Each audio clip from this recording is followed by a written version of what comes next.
Hi hello मैत्रिणी, good morning. Shri Swami Samarth. पहा मैत्रिणी, आता ना मुलं आणि मालक सगळे गेलेले आहेत आणि मी आता माझ्या कामाला लागलेली आहे. मी अजून आंघोळ वगैरे काही केलेली नाही, चहा नाही, नाश्ता नाही.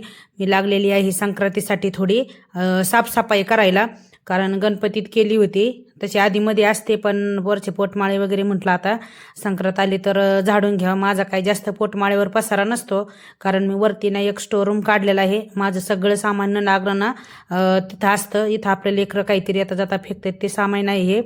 इथं ना दिपावळीचे फटाकडे वगैरे ना मुलांनी वाजल्याच्या नंतर ना राहिलेले पोटमाळ्यावर ठेवून दिले होते आणि मी म्हटलं चला आता टाईम पण आहे म्हणून ना साफसफाई करावा थोडी, म्हणून मी साफसफाई करायला लागले होते.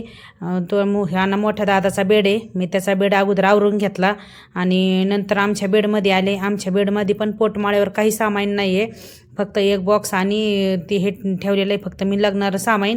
मी आता ती बकेट ठेवली ना त्यामध्ये माझी ना रांगोळी असते ती ठेवलेली आहे आणि ही गोणी मी खाली घातलेली ना त्यामध्ये साखर आहे, कारण मी खाली ठेवली होती अगोदर, त्याला खूप मुंग्या लागल्या म्हणून मी एका साईडला वरती ठेवून दिली. डब्यातली आता संपली म्हणून ती बी तशीच खाली घेतली, खालीच ठेवली. ती पूर्ण पोटमाळ्या मी झाडून घेतला, दोन्ही पण पोटमाळ्यावर माझा कसलाच पसारा नाही आहे.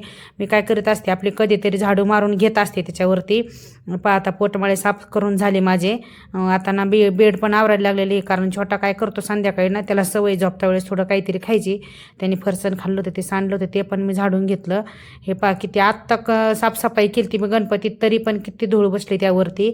आता मी ते सगळे वरचं झाडून घेऊन कचरा खाली टाकलेला आहे आणि आता दोन्ही पण बेड झाडून घेऊन बाहेर आणत आहे, कारण मला आज खूप काम आहे. साफसफाई आज सगळी करायची, कारण आता उद्याच्याला संक्रांत आहे, त्यामुळे ना मी पूर्ण साफसफाई आजच करून घेणार आहे. हे पा झाडत झाडत दोन बेडमधला एवढा कचरा निघला होता, मी झाडत झाडत घेऊन हा पुढं आले होते. मला अजून फरशी पुसायची, भांडे भिंडे घासायचे, खूप काम पडलंय.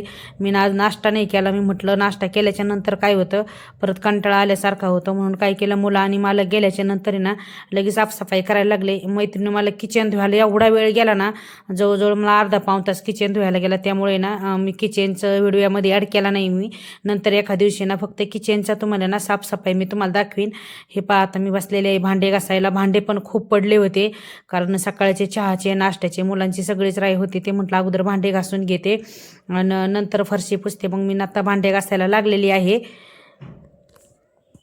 मैत्रिणी, मी काय करत असते, मालक आणि मुलं गेल्याच्या नंतर ना थोडा वेळ सकाळी मोबाईल खेळत असते, पण आज काय केलं मी ना, ते गेल्याच्या नंतर डायरेक्ट काम करायला लागले. मी मोबाईल कसलाही पाहिला नाही, अधूनमधून लई त्याला 5-10 मिनिट मोबाईल पाहिला, आपली एक रील सोडली आणि कामाला लागले होते, कारण मला दिसत होतं खूप काम आहे आणि करायला पण एकटीच होते आणि दिवस पण छोटा आहे, त्यामुळे एवढा पटपट दिवस जातो ना. हे पहा माझे आता भांडे घासून झाले आणि प्यायचं पाणी पण संपलं होतं. लागलेच मी ना प्यायच्या पाण्याची भरणी पण घासून घेतली, म्हणजे त्याला स्कूलमधून आणायला गेले ना येत्या वेळेस पाणी पण घेऊन येईन, म्हणजे कामं माझे होतील. आता पाण्याची भरणी मी ठेवली घासून आणि मालकाचे कपडे ना मी सकाळी भिजत घातले होते व्हाईट कलरचे, त्यांचे दोघा जणांचे छोटे बेबीचे आणि मालकाचे दोघाचे कपडे व्हाईट असते, तर मी काही ते मशीनला कधी लावत नाही, मी ते धुतले हातावर धुत असते आणि धुवायच्या अगोदर काय करत असते, थोड्या वेळ निरम्यात भिजत घालत असते, म्हणजे काय होतं पटकन निघतात. हे पहा आता मी ना ते कपडे वाळू घालायसाठी पहिले कपडे काढत होते आणि कपडे काढता काढता काय झालं, एक तिथली तार सटकली. आता ती मला दादा आले ना पहिले गुतून घ्यावं लागेल, कारण कपडे खूप असते तर तारीव बसत नाही, त्याच्यामुळे आलेच नंतर ती तात्याच्याकडून बसून घेते. हे पहा आता मी कपडे पिळून वाळत घालणार आहे, कारण माझी अजून आंघोळ पण व्हायची आहे आणि कपडे पण राहिले आहेत काही, पण ते हातावरले नाही येत कपडे, ते मी आता आंघोळ झाल्याच्या नंतर राहिलेले ना सगळे मशीनला लावणार आहे. हे पहा आता लगे वाळत बी घालते, कारण मला संध्याकाळी याला इस्त्री करायची आहे, कारण आता उद्या संक्रांत असल्यामुळं ना मला टाईम भेटणार नाही इस्त्री करायला, त्यामुळे ना मी आधीच इस्त्री करून घेणार आहे. मी काय केलं, चालू लगेच फरशी पुसायला पण पाणी काढून घेतलं, कारण आंघोळीच्या अगोदर मला फरशी वगैरे पुसायची होती. हे पहा माझे कालचे कपडे एवढे होते ते मी काढून आणले आणि आता लगेच मी ते पण ठेवून देते. काय होतं तसेच ठेवले ना काय होतं तर कपडे चुरगळत येतं, म्हणून मी काय करत असते कपडे काढले लागले लगेच ठेवून देत असते. पहा मैत्रीण, त्याचा माझा अख्खा कप्पा आहे ना तो इस्त्रीच्या कपड्याचा भरलेला आहे. मी आता सगळे कपडे ठेवून दिले, कपाट वगैरे लावून घेतलं आणि आता मी लागलेली आहे फरशी पुसायला. फरशी जरी पुसायची म्हटली ना मला मैत्रिणी, तरी मला 15-20 मिनटं लागतात, तरी पण मी पोछ्याने पुसते, कारण आज एवढा टाईम नव्हता हाताने पुसायला. मी गरम पाणीनी आणि निरमा टाकून कधीतरी 8-4 दिवसातून ना हाताने पुसत असते. छान फरशी निघते, म्हणा चमकती पण चांगली, कारण व्हाईट असल्यामुळे जेवढं तिला पुसवणार तेवढी छान चमकते.